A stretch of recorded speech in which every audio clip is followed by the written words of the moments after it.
உயிர்த்தெழுந்த கர்த்தராகிய இயேசு கிறிஸ்துவை கண்ட சீசர்கள். பேதுருவும் யோவானும் இயேசுவின் உடல் வைக்கப்பட்டிருந்த கல்லறையை விட்டு போன பிறகு மரியாள் அங்கே தனியாக இருக்கிறாள். அவள் அழ ஆரம்பிக்கிறாள். பிறகு குனிந்து கல்லறைக்குள் எட்டி பார்க்கிறாள். இதைத்தான் முந்தின படத்தில் நாம் பார்த்தோம்.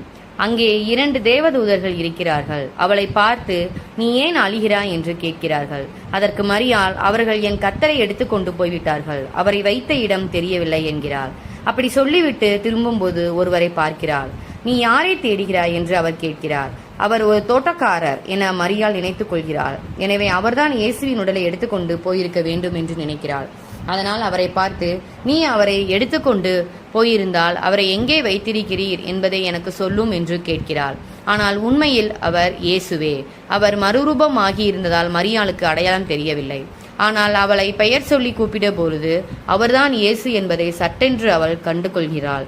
அவரை ரபூனி என்று அழைக்கிறாள். உடனே ஓடி போய் சீசரிடம், நான் கர்த்தரை பார்த்தேன் என்று சொல்கிறாள்.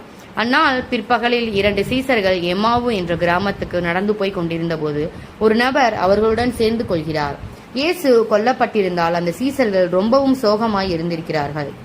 ஆனால் அவர்கள் நடந்து கொண்டிருக்கையில் அந்த நபர் பைபிளிலிருந்து நிறைய விஷயங்களை விளக்கி காட்டுகிறார். அவற்றையெல்லாம் கேட்க அவர்களுக்கு ஆறுதலாக இருக்கிறது. கடைசியில் சாப்பிடுவதற்காக பயணத்தை சற்று நிறுத்தி போதுதான் அந்த நபர் இயேசு என்பது அவர்களுக்கு தெரிய வருகிறது. உடனே அங்கிருந்து இயேசு மறைந்து போகிறார். இந்த 2 சீசர்களும் இயேசுவை பற்றி அப்போஸ்தலர்கள் சொல்வதற்காக எருசலேமுக்கு அவசரமாக போகிறார்கள். இது நடந்து கொண்டிருக்கிற அதே சமயத்தில் பேதுருவுக்கு இயேசு காட்சியளிக்கிறார். மற்றவர்கள் அதை கேள்விப்பட்ட பொழுது மிகவும் பரபரப்படைகின்றார்கள்.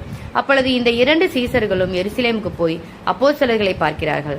வரும் வழியில் இயேசு எப்படி தங்களுக்கு காட்சி அளித்தார் என்பதை அவர்களிடம் சொல்கிறார்கள். இதை பற்றி அவர்கள் சொல்ல ஒரு ஆச்சரியமான காரியம் நடக்கிறது. அது என்னவென்று உனக்கு தெரியுமா? இந்த படத்தை பார். இந்த கதவு பூட்டியிருக்கிறது போதிலும் இயேசு அங்கே அந்த அறைக்குள் தோன்றுகிறார். அந்த சீசர்களுக்கு எவ்வளவு சந்தோஷம் இருந்திருக்கும். இது பரவசமூட்டும் ஒரு நாள் அல்லவா?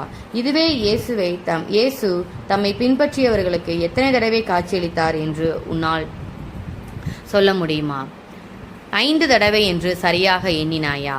இயேசு தோன்றுகிற பொழுது அப்போஸ்தலன் தோமா அவர்களுடன் இல்லை. அதனால் சீசர்கள் அவரிடம், நாங்கள் கர்த்தரை பார்த்தோம் என்று சொன்னபோது தோமா அதை நம்பவில்லை. இயேசுவை தானே நேரில் பார்த்தாதான் நம்ப முடியும் என்று சொல்லுகிறார்.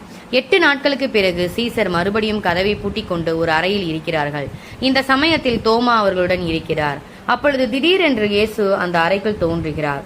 இந்த முறை தோமா நம்புகிறார். ஆமாம்.